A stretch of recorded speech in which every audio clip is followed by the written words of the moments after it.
Harper Audio presents The Nest by Cynthia D'Aprix Sweeney, performed by Mia Barron.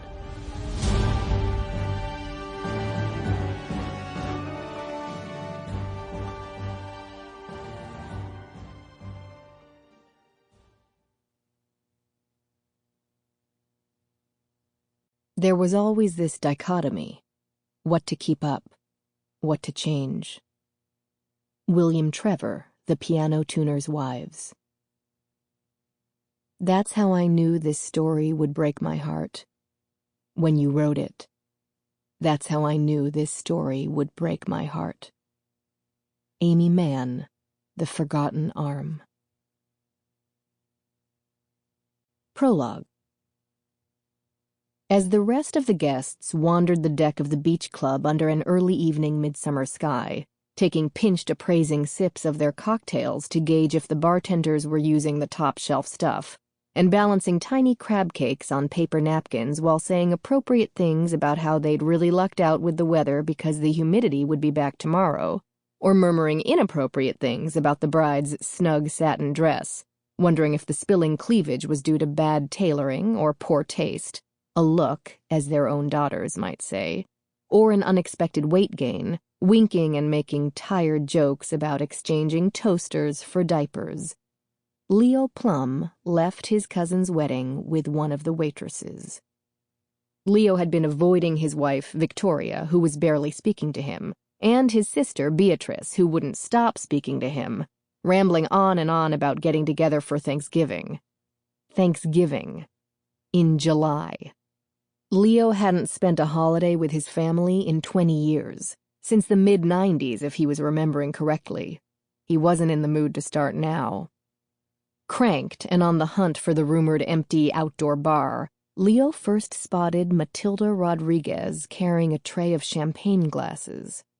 She moved through the crowd with a lambent glow, partly because the setting sun was bathing the eastern end of Long Island an indecent pink, partly because of the truly excellent cocaine wreaking havoc with Leo's synapses.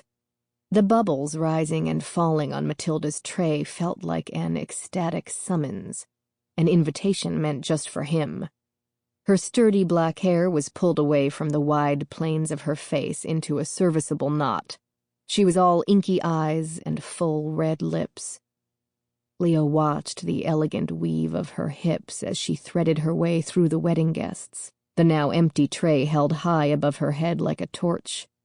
He grabbed a martini from a passing waiter and followed her through the swinging stainless steel doors into the kitchen. It would seem to Matilda, 19, aspiring singer, diffident waitress, that 1 minute she'd been passing champagne to 75 members of the extended Plum family and their closest friends, and the next she was barreling toward the Long Island Sound in Leo's brand-new leased Porsche, her hand down the front of his too-tight linen trousers, the fat of her thumb inexpertly working the underside of his penis.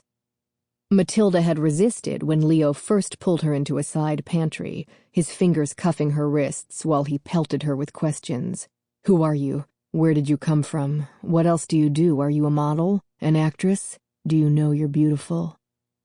Matilda knew what Leo wanted. She was propositioned at these events all the time, but usually by much younger men, or ludicrously older men, ancient, with their arsenal of lame pickup lines and vaguely bigoted attempts at flattery. She was constantly being called J-Lo in spite of looking nothing like her.